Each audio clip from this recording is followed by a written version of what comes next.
Hola! I'm MJ. I am Seven. And welcome to our channel. Hi. If you're new here, we are a couple who loves to explore the world together, sharing our travel experiences, tips, and honest reviews. In this video, we'll be sharing our honest review of Granbell Hotel Susukino in Sapporo, Japan, where we stayed during our February 2024 trip for the Sapporo Snow Festival. We'll be rating it based on location, amenities, room type, budget, and value for money. So if you're planning a trip to Hokkaido, stick around. Granbell Hotel Susukino is right in the heart of Sapporo, making it a super convenient choice for travelers. It's a 1-minute walk to the nearest subway station, 4-minute walk to Ramen Alley, and 11-minute walk to Odori Park. Plus, it is surrounded by many convenience stores like 7-Eleven and Lawson. Our pro tip, use Google Maps and Street Views to familiarize yourself with the area before your trip. It really helps us navigate effortlessly. And for that, our rating for the location is 5-star.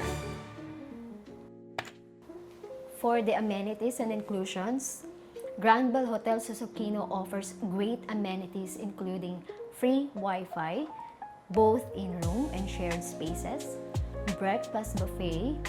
I personally love their seafood parfait. Onsen, hot spring bath. So this is an indoor and outdoor bath, separate for men and women.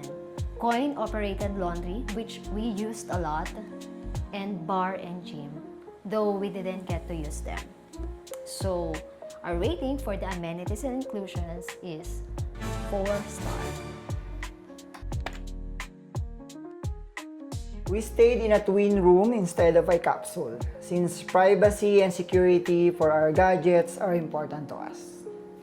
For the amenities, the hotel has a free Wi-Fi, wall-mounted TV, mini fridge, electric kettle, toilet and bath with complete toiletries, hair dryer, and room sleepers.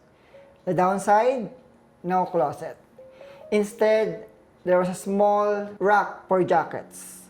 So we had to access our luggage daily. Packing tip, if possible, pack light. But we know that's tough when traveling in winter. To save space, we stored our luggage under the bed. For the room type, we rate this 4-star.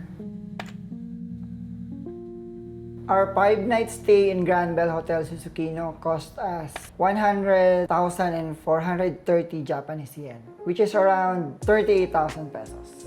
Booking tip, we booked 9 months in advance via Agoda, which gave us around 12% discount for our early booking. If you're planning a trip, always book early to save more. For the budget, this hotel is a bit pricey, but since there are a lot of amenities and we are satisfied with their services, it's worth the money. So we're giving it 4-star. And that's our honest couple review of Granbell Hotel Susukino. Would we recommend it? Yes. If you've stayed here before or have questions, drop a comment below and we'd love to hear your thoughts.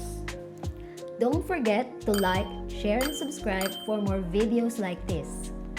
See you in our next adventure.